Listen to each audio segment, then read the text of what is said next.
Hello, I'm Don Hammock, Sports Information Director at Mississippi Gulf Coast Community College. Thank you for joining us for another episode of Bulldog Blitz. We're coming to you from a little different surroundings this week. We've made the long bus ride home from Coahoma because of some inclement weather up there on the field after the game and during the game. You'll see the tail end of Tropical Gordon dumped a lot of rain on us up there starting late in the second quarter all the way through the second half. You'll see that in the highlights, and we'll talk with Coach Jack Wright about the game and his second victory in as many tries as Bulldogs head coach. Later in the show, we'll meet Derrick Beckom. The Columbus defensive back has settled in nicely at Gulf Coast, and we'll talk about what he likes to do on and off the field. And last in our show, we'll talk with men's soccer coach Chris Handy. Chris Handy's 2018 team is about 3 games into the season, and we'll talk about what he's seen from his team so far and what the outlook is for his Bulldogs club down the line. Thank you for joining us, and stick around. We're here with Gulf Coast football coach Jack Wright after a long bus ride back to Perkinston. We normally do this afterwards, after the game on the field, but conditions, as the folks will see from the highlights coming up over us, were a little intense tonight. What was it like out there coaching in the rain and the slop tonight?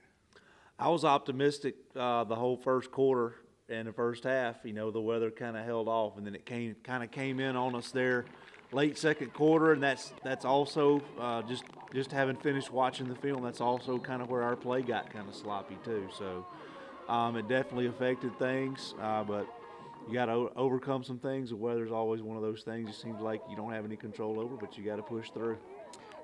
What do you take away from that win tonight? Just that it's a win.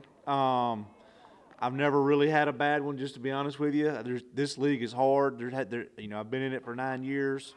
There haven't been a lot of easy wins. And so going to Coahoma, getting on the bus, driving 5 hours up through the Delta, and winning a football game, that's no small accomplishment. Right after the game, we talked a little bit about the defense and how well they played. What did you think they did tonight that was so effective for y'all? They just they took Coahoma out of their rhythm. You know, I think only once on the night was Coahoma actually able to put a few positive plays together. If you look at the times they moved the football, it seemed like there was a pass interference penalty or maybe a special teams mistake that put them in position to have a short drive or something like that. Really, there was no rhythm to their offense. I think that's just a tribute to our defense making it hard on those guys getting a beat on them and being disruptive. Speaking of that, they were 1 of 11 on third down conversions, 0 for 1 on fourth. You've got a safety on defense, got a defensive touchdown, so they weren't just stopping them, they were contributing on the scoreboard too. That's right. I mean, if you look at the way we're built over there, we got a lot of good athletes. There's a lot of guys that can change direction and react. If they do happen to make a mistake, they're good enough athletes to make up for it, and it doesn't result in, a huge play. So I really like the way that we're built over there as far as the athleticism. It's kind of comforting to look out there and know that we've got some guys that can run and chase the ball. And despite all the rain and all that, I think both of your interceptions were in the second half, I think, when it was really sloppy. So you've got some guys who can catch the ball on the defensive side too. Yeah, one thing that kind of we laughed about as a staff from last week is not having any turnovers. We just played well on both sides of the ball and won that game big, but with no help from turnovers. Tonight we needed that help. We needed to get those turnovers, and you're right. That was kind of the luxury of getting up a little bit there around the halftime period. Right before halftime, that puts a little more pressure on them to make a play. They did a couple of times, but then over the course of that process, they gave us a couple. About 240 yards of total offense. We allowed 11 first downs, so overall a good night. Because you did get a little bit of a lead, the game did take a little longer, it felt like, because they were throwing it just about every down. Another aspect of the game was special teams. You got a safety on a snap over the punter's head. You got a blocked punt, and so you were able to kind of steal some possessions from him that way. Yeah, and also, Mason played really well too. It's first time for him to be able to get out and punt. So I think we won that. We won the special teams battle tonight. That kind of tilted in our favor. That anytime you win 2 out of 3, I think you're gonna have a chance to win. I think Mason averaged about 44 yards a punt. They averaged something like 23, 24, 25, something. So that's 18 yards every kick exchange that you're winning in those yards. That's essentially 2 first downs in every drive. Yeah, I've been super pleased with Mason throughout the course of me being here. I mean, he's a kid that works hard. I think he's the best punter in the MACJC this year. I haven't seen everybody, but it'd be hard-pressed to find one better. Good kid from right here in Stone County, comes to work every single day, and he produced for us tonight. A lot of times you don't talk about a long snapper until they do something bad, but there weren't any bad snaps tonight, and it was terrible in the second half. A lot of slop, a lot of reasons why he couldn't have snapped well, but Richard Landry did a good job. Yeah, Richard Landry from D'Iberville has been a really solid deep snapper for us in the first 2 games, and hope he continues that throughout the year. Offensively, you guys ran for 222 yards. You were able to move the ball running, not quite so much passing. What did you see on that side of the ball? Give Coahoma credit. I mean, they made some adjustments from last week to this week, and also during the course of the game that made their defense a lot better. Just kind of tough for us to get a beat on the sideline, figuring out, kind of where to go next. So really looking back at it on the bus ride home, just give them some credit. They have some really good athletes on defense. There were some long bodies over there that could get after the quarterback, and when our quarterbacks took some hits. And so give them credit. They played a really good game on that side of the ball. Did we get sloppy at some point? Yeah, and we're going to kind of go back in and break that down and find out the real reasons for that and try to fix those. As I mentioned, ran for 222 yards. Terrion Avery had 89 of those, scored 3 touchdowns. The average almost 6 yards a run, but you still got a good mix of guys contributing on that side of the ball too. Austin Bolton had a long touchdown run. I had a really good feeling in training camp about our running back group. I mean, I just don't feel like there's a ton of fall off from anybody. Sometimes when you have a group of 2 or 3, one of them does this well and not the other well. Those 3 guys, really, there's not a ton of difference in their games. They're all a little shorter. I'm not going to say smaller because they're put together, but they're all the little short, power-packed running backs. They all catch the ball well. They all block well. They're all students of the game. And so I feel good about having those 3. You got some good speed back there too. Maybe not the electrifying speed, but when they get in the open, they can make some people miss and do some damage that way too. We saw that on Austin's run. We're only a few hours after the game, but I'm sure you're already thinking about next week. Holmes went down to Ellisville last night and beat Jones. What are you expecting to see from Holmes this week? They'll be a hard-nosed physical football team. Played, Coach Kuntz and his program multiple times. They're not going to make a lot of mistakes. They'll be disciplined. We'll have to go down there and earn a victory. They're not going to give us anything cheap. Should be a fantastic game. They do a few things differently on offense that I'm sure you'll have to get ready for this week too. Run a little triple option, don't they? They run the triple option, so we'll have to switch gears, get started looking at that and see what problems they present. It's a new coordinator. The coordinator that was there running that for Holmes last year has moved on now as the head coach at Southwest, and we'll meet him later. But right now, anytime there's a new coordinator, there's going to be some new wrinkles and a new personality behind the play call. So it'll be interesting this week throughout the course of preparation to kind of see how we choose to defend that. You're 2-0. You can't do much better than that. Congratulations. Thank you. Everyone has a similar choice to make: to coast through life or do more. Take advantage of financial aid. Take a class for college credit or a degree. Take stock of your goals and work smart toward accomplishing them. And you can do so much more than coast through life. Gulf Coast Through Life at Mississippi Gulf Coast Community College. Derrick Beckom plays safety for the Bulldogs football team. Let's get to know Derrick and learn about some other family connections of his here at Gulf Coast. When I was a kid playing football, it was like I started off kind of nervous, didn't know what was going on, but then as the game went on, I kind of started loving the game, understanding what I could do with the game, how I could change people's lives, how the game could impact my life and other people's lives. On the field, I like just making contact, being able to be aggressive and not get in trouble for it, just having fun all at the same time. When I took my visits, everything was just perfect. Gulf Coast is the best school I've seen, junior college-wise. A great coaching staff, the cafeteria, the dorms, everything, the people, everything is just great. But Wright, he's a great coach. He's all about business, but then at the same time we have fun. But it's a business game. Coach Pollard is a great defensive back coach. He tells us what we need to know.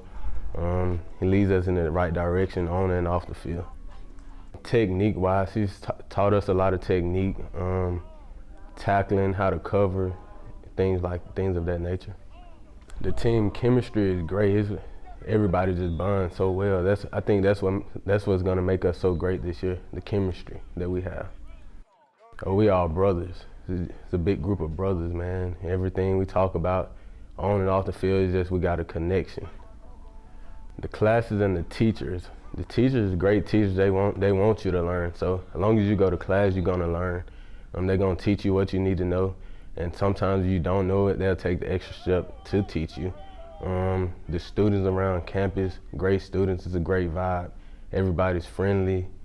Everybody really just want to have fun and see you smile. Neighbor, like if your neighbor beside you not smiling, sometimes you want to go, hey man, it's Gulf Coast. It's Gulf Coast. It's a great school. I took college algebra last semester. That was my favorite class. Ms. Bush, she really led me in the right direction. She wanted me to learn. But then I took computer app, Ms. Sparkman. She was a great teacher. The defense is fast this year, fast and aggressive. That's how we play, fast and aggressive. Get to the ball. The ball's in the air, we got to get the ball. Second to none. The facility is great. Everything is just it's just great. As a team, to win every game, go in and week out, practice hard, work on our fundamentals for the next opponent, week in and week out, and that'll lead us to victory. When I'm not dealing with football, I like to read the Bible or go to the LRC. LRC is a good time, spend with your friends, things of that nature. Go hang out on the coast, go to Hattiesburg, get something to eat. Having my sister on campus is great. I get to watch over her. Sometimes she need me and I get to tell her this, tell her that. It's great having my sister. Everybody think we twins. So it's great having her around me all the time. Being 4 hours away from home, I get to have family next to me, she stays a few hundred yards away from me. It's great having her here. No one should have to choose between their family and their future, between creating opportunity or acquiring mountains of debt. It's easier sometimes to just coast through life. But what if there was a place that made it just as easy to do more, so much more than coast through life? Gulf Coast through life at Mississippi Gulf Coast Community College. Chris Andy's soccer team has played a challenging early season schedule. Let's talk with Chris about what he sees from his soccer team and his hopes for his team down the line. We're very young. We got a lot of room for growth. I think, they're energetic and they're going to play hard and have a bit of grit. But we still have a long way to go. And I think, our coaching staff is working hard, the kids are working hard. I think we have a shot at the very end. It may be up and down until we get there, but I do believe by the time we get to playoffs, we'll be right where we need to be. The state's tough, particularly the South. The South isn't going to be as competitive, as it's been since I've been here. Some of that is, the pack has kind of caught up a little bit, or we've kind of taken a step back. But, I think that it's going to be important to show some consistency and play well every game and keep people off suspensions and and just make sure the boys know the importance of every single game we play. Seeding will be very important with the reduced playoff schedule, and again, it's a more pressing schedule than it has been in the past. Because of the new Region 23 tournament, which is kind of taking the spot that the MAC-JC tournament is, the tournament's been moved up. So we literally have to get through what took a week to get through. We're now doing it in about 4 days. So it's a Thursday, Saturday, Sunday tournament as opposed to a Tuesday, Saturday, Sunday schedule. As well, in addition to that, we'll have to play our last regular season game on that Monday. So it's 4 games within a week period. It's a tough schedule. So, we're going to spend time throughout the season trying to prepare ourselves for that grind, and hopefully we're in it and we can get a result when we get there. 2 keepers are Kyle Kellums and Keaton Smith. Both are still fighting out for position. We're looking for some consistency out of both those guys. These are big contests that they're jumping in with a lot of implications, and they're still showing some inconsistency, but they're getting better every day, and they're really making an effort to win that job. So we'll see in the end who kind of grabs the reins. Again, it's just going to be a theme, but again, they're very young. Luke has really stepped up for us and kind of led that charge. Chris Pasvantis is also back there. He's got some experience. He's doing a really good job of giving us a bit of a safety net. So it's still a work in progress. I think we're going to add some few sophomores back there in the upcoming games to kind of give us a little bit more consistency. But that group is growing, as we go. Midfielders are 2 you really need to worry about are Cisco Thomas and CJ Smith. Those guys are kind of our engine, both dynamic players, very good at 1v1, really threatening for the opposing team, and those guys kind of run the show in there. For forwards are Matt. Matt's doing a good job. He's dealing with an ankle injury, but he's working hard to recover. He's very good on the ball. We can play into his feet, and he can keep the team connected. I also think DJ will spend some time up there as well. He's super athletic and does a good job of pressuring their backs and making life difficult for their defenders to play. And so I think both those guys will be important for us going forward. Peyton's just showed us a tremendous amount of toughness.